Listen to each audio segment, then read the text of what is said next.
Hello and welcome. My name is Jenny Choi, and I have the extreme pleasure of being a hype woman for books. In this episode of Abrams Beyond the Book, we focus on Once Upon a Need. It is a joyous collection of short stories that showcases the most brilliant Muslim voices writing today. As you can see, the book has garnered an impressive 5-star reviews. Today, we get to hear from the anthology's editors, Aisha Saeed and SK Ali, and 2 of the 4 esteemed hijabi librarians, Mahasin Aleem and Ariana Hussain. And now I'll hand over the reins to our panel for introductions. Hello, my name is Aisha Saeed, and I am one of the editors for Once Upon an Eid. And I write books for kids of all ages. I've written picture books like Bilal Cooksall, and I've also written books for teens like Written in the Stars, Yes, No, Maybe So, which just came out, and I write middle grade. Amal and Bound came out a few years ago, and this middle grade collection is my next middle grade book that I'm really excited to talk to you all about today. I'll hand it over to SK Ali now. I'm Sajda, and under the pen name SK Ali, I'm the author of YA novels Saints and Misfits, Love from A to Z, and the upcoming sequel to Saints and Misfits. I'm also the co-author of the picture book The Proudest Blue, and Once Upon an Eid is my first foray into middle grade, and I absolutely loved it. And so like Aisha, I like to write for kids of all ages. Now I want to turn it over to Mahasin to start our librarian intros. Mahasin? Hi, I'm Hussain Aleem. I'm a children's collection management librarian in the San Francisco Bay Area. And prior to being a public children's librarian, I taught middle school and high school and worked in youth development. I'm really honored to be starting a term on the Coretta Scott King Book Awards jury next year, and to be part of a collective effort of Muslim librarians looking at how Islam and Muslims are covered in children's and YA literature. It's really important to me that kids are able to see themselves in books and that people get to experience all sorts of people from our human family. I'll turn it over to Ariana. Hi, I'm Ariana Hussain. I'm a school librarian, but I've worked in public libraries as a children's librarian. I'm based in the Twin Cities in Minnesota. I am one part, like Mahasin mentioned, part of the collective hijabi librarians. And currently, we are Muslim librarians who look at and evaluate Muslims, books that feature Muslim characters. I'm really proud of the work done, and I'm so glad to see this anthology. I didn't do it for this book, but I have served on multiple book evaluation juries and reviewed for Kirkus, Book, and School Library Journal. Of course, we have really strong appreciations for this collection of stories all the stories that are included, but that they're also in different formats, right? So there's a comic, of course, stories in prose and in verse, and then we have appreciation for this joyous art that was done by Sarah Al-Fage. And if you look at our backgrounds, it's just so lovely. Yeah, when I looked at the cover, I said to Ariana, as I was watching the interactions between the different characters on the book cover, I was like, this is a neighborhood I want to live in.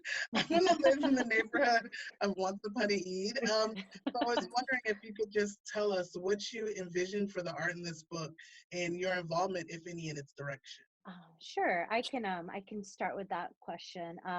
So yeah, I think even though you say don't judge a book by its cover, I think it's safe to say that we all judge our books by their cover, and it definitely influences me, at least, on what book I'm going to pick up. And we love the cover for Once Upon an Eid. One of the reasons that we were really excited to work with Abrams is because Abrams just produces really beautiful books. We love the covers of Abrams books and the way that they're produced, and so we were really excited for it. And to get Sarah to work on it, it was such a gift. I love this.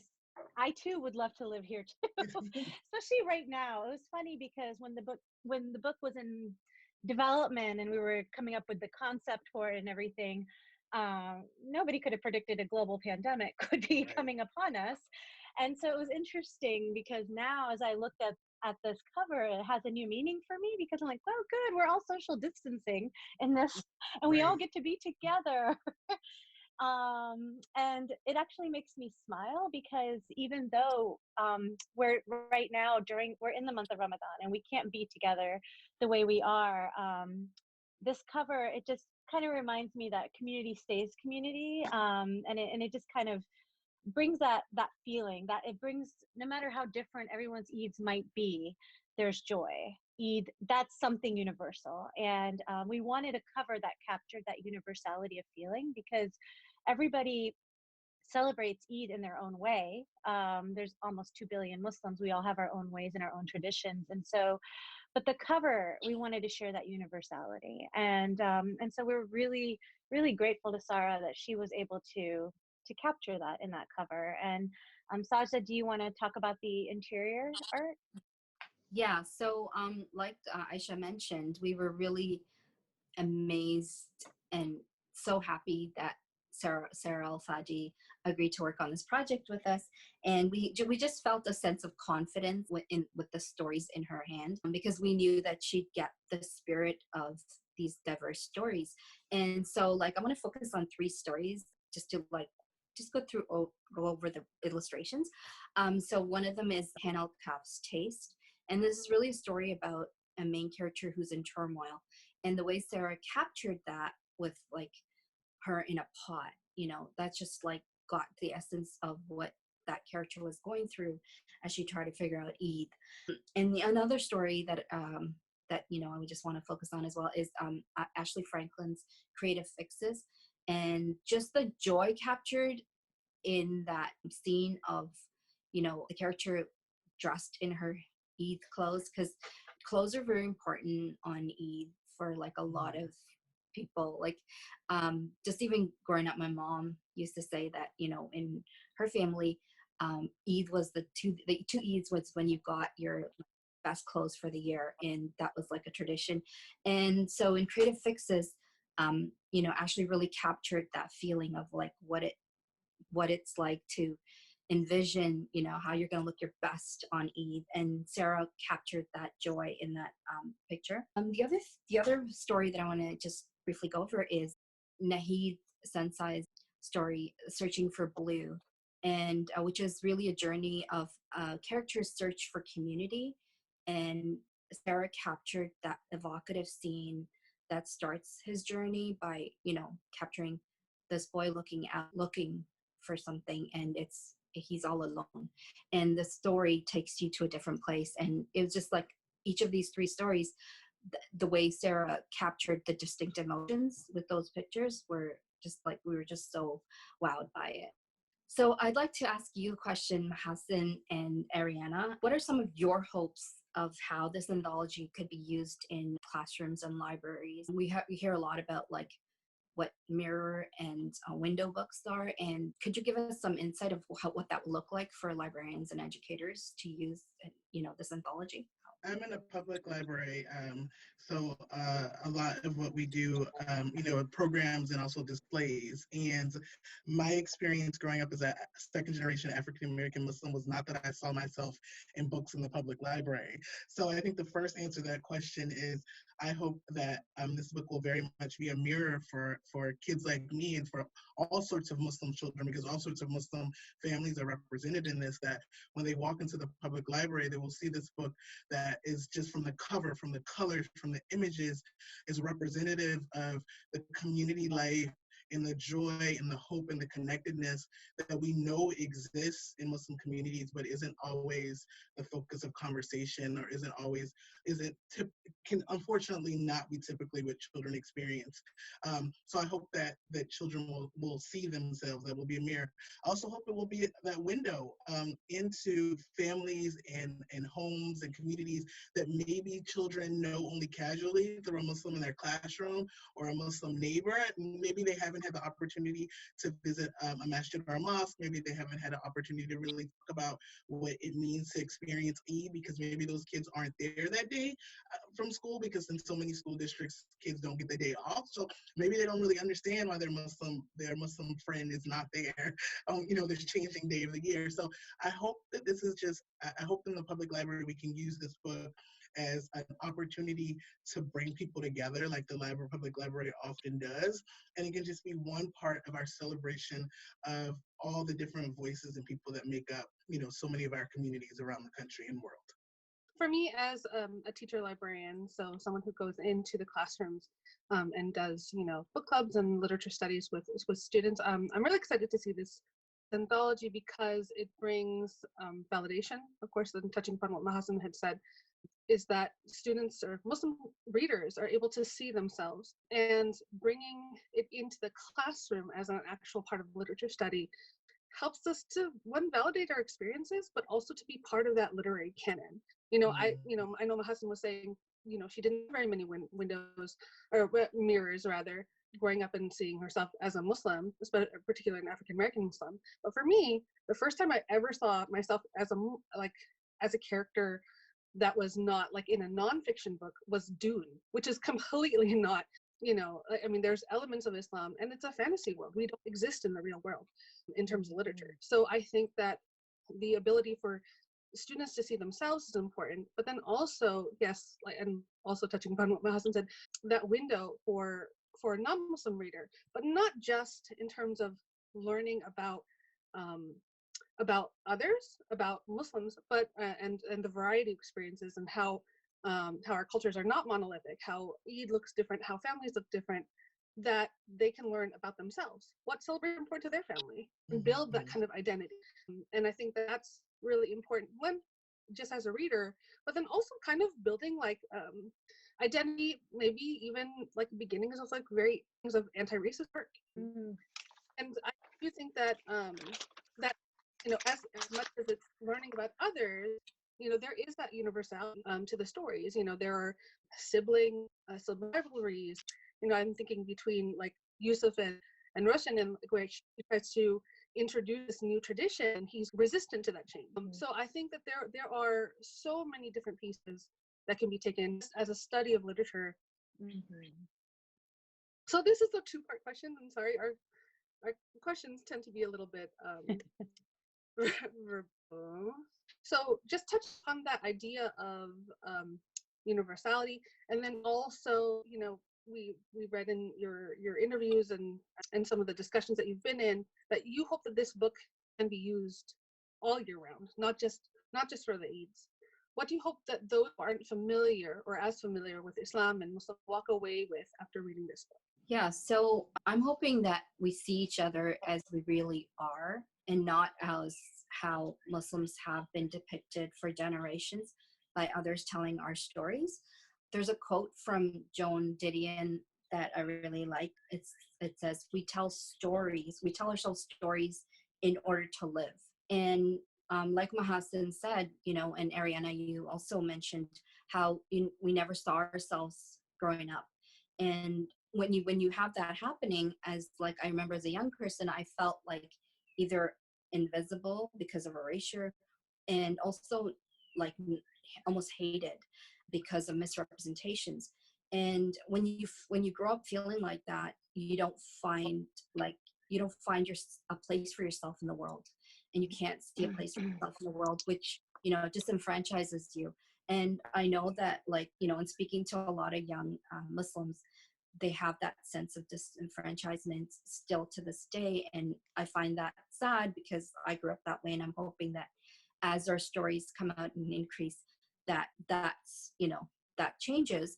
But in order for that to happen, also, like, librarians, educators, they have to value the idea that these stories are not just mirror stories. That's why we said it's not just for Eid. It's not like a special occasion book that you pull out, because these are our lived truths, and Muslims' lived truths have not been embraced widely. And we've instead the stories told on our behalf are the ones still in circulation in, libraries and schools and everything.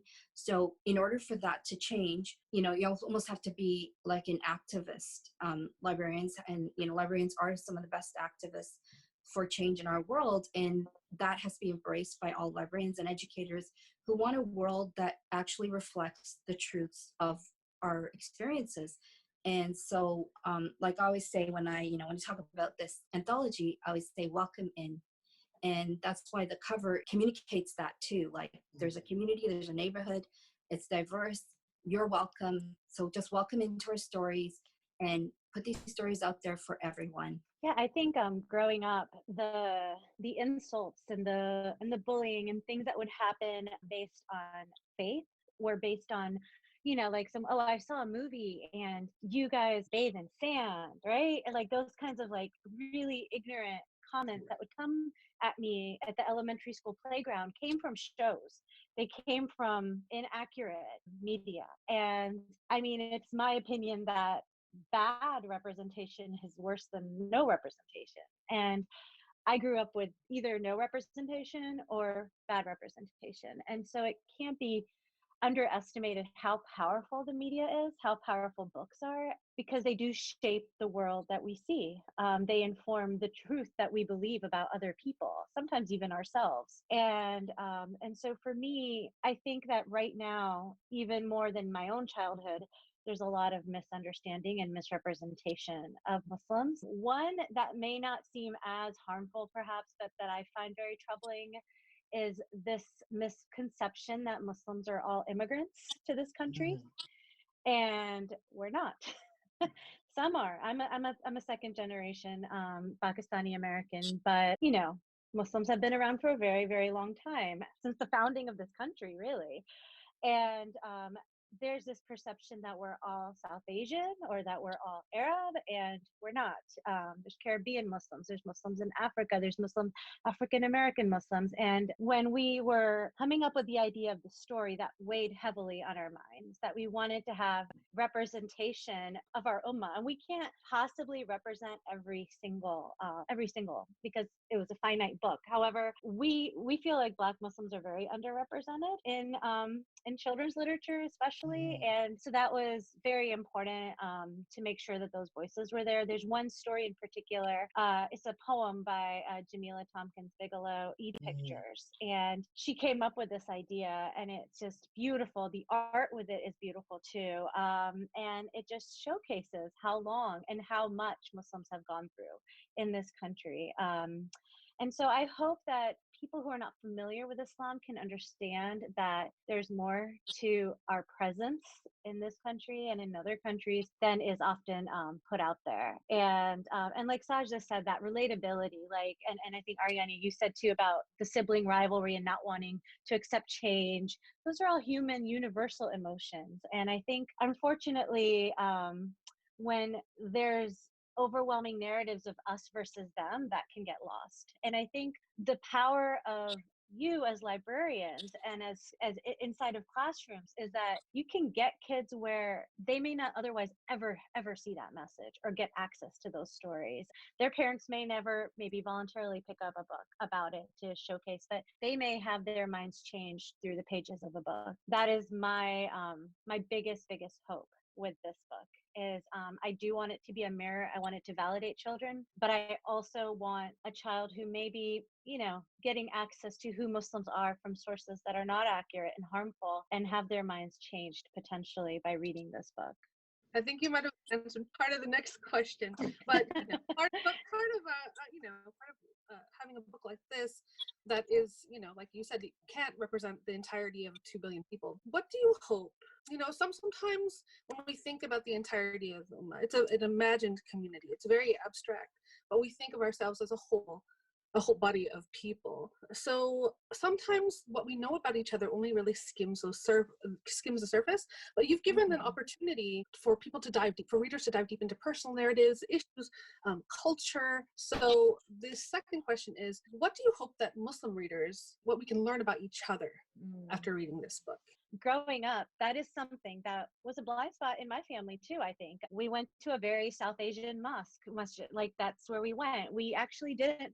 I didn't grow up with a very diverse group of Muslim friends, actually, where I was. My Sunday school, there were some people from Syria, there were some Arabs, but like mostly it was Indian and South Asian people.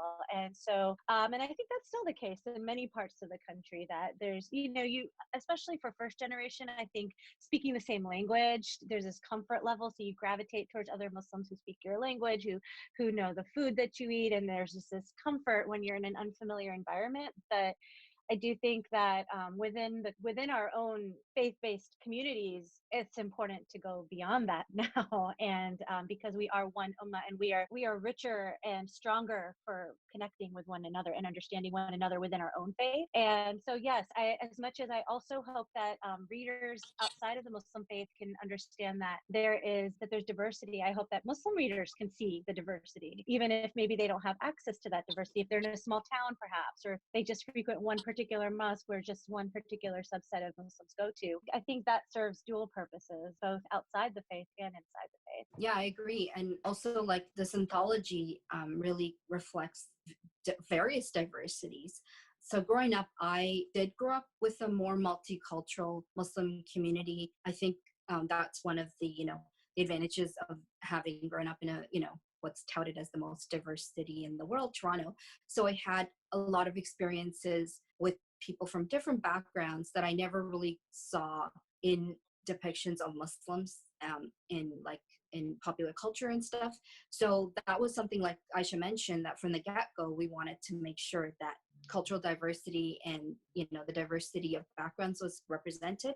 But what I really loved was organically the authors brought in diversities of, different kinds of families, of family structure, of socioeconomic backgrounds, it actually really moved me, because I grew up with the kind of Eid that's described in, Ashley Franklin's story, where, that how are you going to come up with beautiful Eid clothes when you have a tight budget? And that was my experience. So when I read that, I just fell into the story, and I just connected as if I was a kid myself. That just organically came up as the authors all interpreted joy from their particular, the way they wanted to do it. And that was amazing, that each of these authors brought something else. And one of the things that I personally learned through working with this anthology was, because growing up, I think just because unity was emphasized in our ummah, I grown up using the word the Muslim community. But in working on this anthology, I shifted to using the term Muslim communities, because that's a reflection of the fact that we can't see our community as being so homogeneous, that like every experience, the typical experiences that are shown of like what Aisha was talking about, South Asian or Arab experiences stand for all. And oftentimes in popular culture, that's been the Muslim experiences from a South Asian or Arab background has been, used to indicate Muslimness. And so shifting to using the term Muslim communities, really recognizes that there's different experiences, and you have to hear and, try as much as possible hear and pass the mic to all. And like Aisha mentioned, we couldn't do all the diversity that's in our, almost 2 billion people, but that was something that was really important to us from the start. Reach out to, as many different authors that can bring that kind of variety and that kind of reflection of what the Muslim experience could look like, based on just your lens that you wear. And so, yeah, that's something I think Aisha and I both learned many things working on this anthology. Given the diversity of the stories, was there any particular story in the collection that resonated with you personally? Like, I know Sajda talked about that particular story with Ashley. Yusuf and the Great Big Brownie Mistake, the one that I wrote, is basically my life on Eid. Just like trying to corral the chaos and siblings who are, one wants to do something new, one doesn't. But I also really personally loved Willow's story in it, just because my kids keep gravitating to it because they love comics, and that they just really personally love that one. I was wondering if there's one in particular or a few in particular that you may want to touch on as personally interesting for you. Well, first of all, I feel like this question is almost like when my kids say, who's your favorite? You have a favorite. Because I really did love all of the stories. I read it when I was on my way home to Georgia to visit my dad, and I was in the airport, and I was literally crying and laughing, and I was just so full of the stories. So they're all my favorite. They're all my favorite. But I will say that Jamila Tompkins Bigelow has a way of speaking to my heart in my experience as a second generation African American Muslim. Just the nuances that she gets. So I think it's pictures. I have circles around. She captures, I think, the spirit of that Black Muslim Eid, that where a congregation, just in a way that I'd never seen before. I mean, I really literally sobbed when I read the story. There's at one point she refers to the imam, the prayer leader, as brother imam, which is so like African American Muslim, because like my growing up, like my South Asian and my Arab friends would say auntie and uncle, but we said brother or sister, and the imam is a title. But as a kid, I thought imam was like our imam's name, and I distinctly remember at Eid learning that his name was not imam, and imam was the title. And so, when Black Panther came out a couple years ago, and everyone was doing cosplay and dressing up, a number of my Black Muslim friends on social media were like, Wakanda is just like Eid for us. And I spent, Sajda mentioned how important clothing was. Growing up, going to the seamstress and picking out material to have made was really cool. And then I tried to wear my Eid outfit to school, and the kids didn't get it. Like, what is this yellow like thing that you're wearing? But Eid in Atlanta, when I lived there, with all there's a huge African American Black Muslim community, and people really show out. And as an African American, we've been taking our Americanness and our African heritage to create like these beautiful garments that are like in conversation, I think, with the narrative that is about us. So when Wakanda came out, we were all like, Wakanda is Eid. And so when I read this story, I was just literally crying tears of joy that like the affirmation that I didn't know that I needed was it just like I told Ariana I don't even know if I may start to cry during this. So it's my favorite of favorites, but it speaks to my soul, and I look forward. I can't wait for other people to read it, because I know that they are going to have that same reaction, because she just gets it so right. She just gets it so right. I think for me, there are pieces. I mean, like, because all the stories touch upon just like very intimate elements of life, of Muslim life. And for me, I mean, Hana Al-Khafi, she's Malaysian, and that's right next door to us. Though, my parents, I was like, we're not Malaysian. I was like, I know there's like differences and rivalries, like people saying like, no, I'm not Pakistani, I'm Indian, so I mean, there's those things, but just seeing some of the food elements, right? Like she's cooking lontong, there's galanga in the kitchen, there's like, so all of these like elements of like, oh, that's what I remember from just my kitchen, at home. And then also for me, I think there's so much to be said about Huda's story, about not only and only. And then feeling like sometimes, especially if you are in a small town, feeling like the only, and how it can be, kind of go, oh, like a little bit of empowerment to be that unicorn, but it's also, then you don't realize the community that you're missing until you meet other people. I've, just meeting Mahasin and the other hijabi librarians, I was like, oh my God, there are other Muslims who like care about children's literature.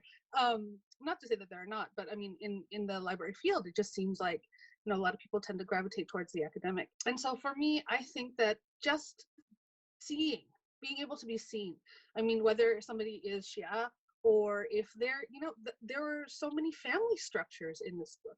There was parents who were divorced, whether it was parents who, like the family was multiracial or cultural. And I think that for me, that's an important thing, because sometimes, other people can make you feel like less than if you are from a mixed culture. It doesn't make you any less Muslim, but that kind of validity of your lived experience. I think that those narratives, or those little elements within each narrative, was super powerful to see.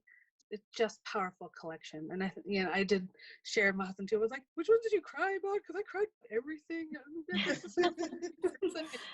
it because it's Ramadan? And so it's. But I do. I very much appreciate the entirety of this collection. And then I feel kind of old, but it's like, with telling young readers, I'm like, you don't know what it was like back when we grew up. There was nothing like this for us. Nothing. You have to be appreciative. So one of the things that I know Ariana and I both love so much about this book is that it's joyous, but it also doesn't shy around challenges. So we have the sweet and the sour. We have the joy and the challenge. We have the reality and the fullness of the experience. And we know that this year, this book is being released in Ramadan, right before Eid al-Fitr, but this is going to be an Eid, and it's a Ramadan unlike any other because of the global pandemic and the COVID-19. And so we were just, and then this is just for Muslims. I read an article recently that all faith traditions everyone is trying to find their way to keep community while physically distancing, but not losing the social bonds that exist. So we're just wondering, what lessons for these times can readers take into their own lives from the stories in the book as they look forward to celebrating Eid and other important events in their lives? I think, like Mahasin, you pointed out, these stories don't shy away from challenges or difficulties, and we didn't interpret writing joyous stories as not capturing, the depth and the breadth of human experience. I think, and I hope that readers take away that in the midst of any challenge or difficulty, there are ways to look for joy and to find hope.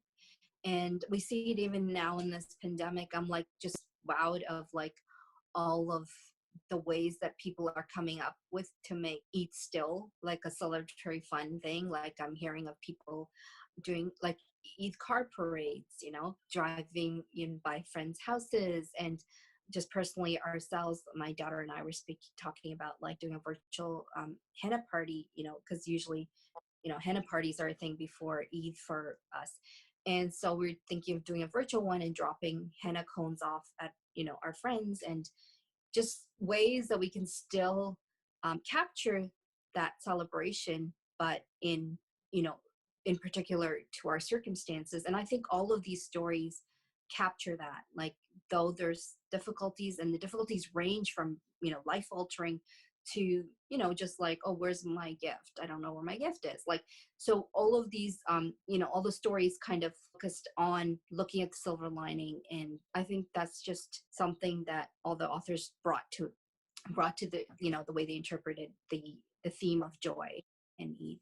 Yeah, I mean, I think, like I've said before, no one could have predicted when the circumstances that would be underway around the world when this book came out. But it's one of those things, like, for example, in Do Not Break Tradition, which is Saja's story, there's a mother who is not well, and that's affecting Eid that year.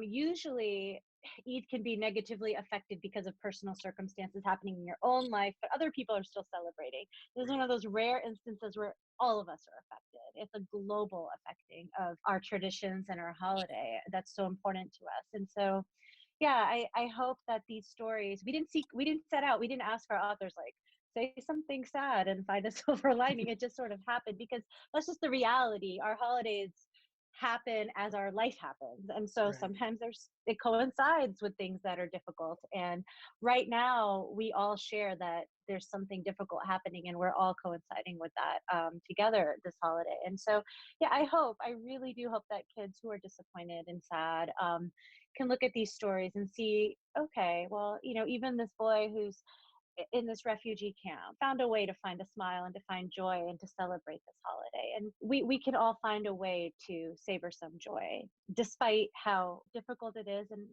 it's okay, we can still find a way to remember this with joy too. So we love this book so much. We just have to ask, is there any chance for another anthology celebrating Muslim life?